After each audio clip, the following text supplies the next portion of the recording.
नमस्कार। राजस्थान शिक्षक संघ शेखावत अपनी विभिन्न मांगों को लेकर चूरू व बीकानेर संभाग के सभी शिक्षक साथी जत्था यात्रा के रूप में जयपुर कूच करेंगे और जिसकी शुरुआत फतेहपुर शेखावाटी की इस सेमिनार से की गई है।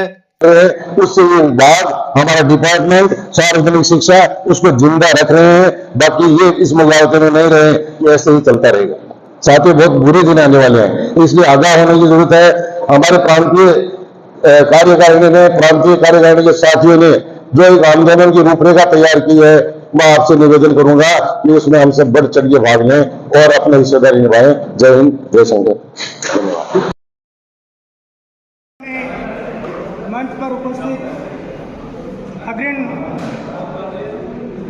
पंक्ति और ब्लॉक से पधारे हुए जुझारू साथियों, सबसे पहले तो मैं आप सबको धन्यवाद देना चाहूँगा कि इस सेमिनार को प्रोत्साहन देने के लिए लक्ष्मणगढ़ और सीकर की जो जिला कार्यकारिणी है वो हमारे बीच उपस्थित हुई। और धन्यवाद देना चाहूँगा फतेहपुर ब्लॉक के शिक्षक साथियों को, जिन्होंने अपनी छुट्टियों का जो समय होता है उसमें से समय निकालकर यहाँ पर उपस्थित हुए। तो ब्लॉक कार्यकारिणी की तरफ से सभी का बहुत बहुत धन्यवाद और आभार है। साथियों, बातें सभी वक्ताओं ने बता दी हैं, लेकिन एक दो बातें बताना मेरा भी फर्ज बन जाता है, नहीं तो कहेंगे कि ये बोलता ही नहीं है कुछ। प्रेमचंद जी का एक कोटेशन है कि संघर्ष से हमें क्या मिलता है। देखो साथियों, बातें संघर्ष की हो रही थी, सबने आपको संघर्ष के लिए जोश भरा है, तो संघर्ष से हमें क्या मिलता है। तो प्रेमचंद जी ने कहा है संघर्ष से कुछ भी ना मिले, जरूरी नहीं है सफलता मिले, कुछ भी ना मिले, लेकिन जिसके खिलाफ हम संघर्ष कर रहे हैं, चाहे वो सरकार हो चाहे कोई भी हो, उसको ये एहसास हो जाता है कि इंसान अभी जिंदा है, मरा नहीं है। तो हमें अपने आप को जिंदा दिखाने के लिए संघर्ष करना होता है, और जो इंसान जिंदा होता है उसका कोई शोषण नहीं करता।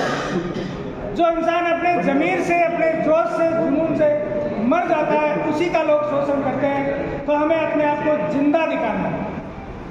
इसके लिए हमें, चाहे परिस्थिति कैसी भी हो, कुछ साथियों का फीडबैक भी आता है कि ये आंदोलन आप इन छुट्टियों में क्यों करते हो।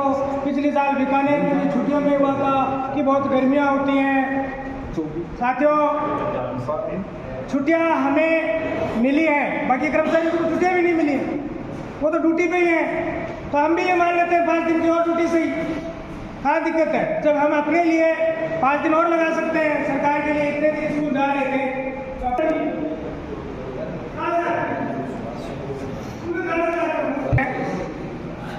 साथियों, शिक्षा नीति के बारे में वक्ताओं ने बताया, चीजों को लागू नहीं कर सकते थे, लेकिन राजस्थान के निदेशक के हस्ताक्षर से उन्होंने एक आदेश जारी किया जिसका नाम था स्थानांतरण दिशा निर्देश। और उन्होंने उन दिशा निर्देश के आधार पे राजस्थान के समस्त डीओ को पाबंद कर दिया कि आप जो भी स्थानांतरण करेंगे वो इन दिशा निर्देशों को मद्देनजर रखते हुए करेंगे। मैं आपको विश्वास दिला रहा हूं कि उस 7-8-5 साल के कार्यकाल में आपका संगठन है, उसके जिलाध्यक्ष, जिला मंत्री राजस्थान के समस्त डीओ के पास बैठ करके और आप सभी के ट्रांसफर करवाया करते थे। क्यों? कि वो दिशा निर्देशों के आधार पे उनको पाबंद किया हुआ था कि आप उनके आधार पे ट्रांसफर करोगे। फिर धीरे धीरे सरकारों का चलन बदलता है राजस्थान में, और उसके साथ आज के इस सेमिनार में पधारे सम्मानित मंचस्थ महानुभाव एवं मेरे क्रांतिकारी साथियों, बहनों, आप सभी का हार्दिक स्वागत, अभिनंदन। अभी पूर्व वक्ताओं ने और जिला मंत्री फारूक जी ने अच्छी तरह से एक्सप्लेन करके जो अपना कार्यक्रम है 30 मई से शुरू हो रहा है, माननीय फतेहपुर की धरा से ही इसका आगाज माननीय सेमिनार के माध्यम से, और ये 2 जून तक लंबा कार्यक्रम और बहुत ही सुंदर कार्यक्रम चलेगा। और इसको हम जन आंदोलन कह सकते हैं। और ये एक तरह से आप मानिए कि एक इतिहास लिखा जा रहा है, शिक्षकों के द्वारा इतिहास लिखा जा रहा है। और इतिहास सिर्फ अपने लिए नहीं लिखा जाता है, वो पूरे समाज, सोसाइटी, सब लोगों के लिए लिखा जाता है। और जब इतिहास लिखा जाता है तो संघर्ष का इतिहास होता है, वो बड़ा प्रभावी होता है। उसको आने वाली पीढ़ियां याद करती हैं, उसको पढ़ती हैं। तो वही इतिहास राजस्थान शिक्षक संघ शेखावत लिखने जा रहा है।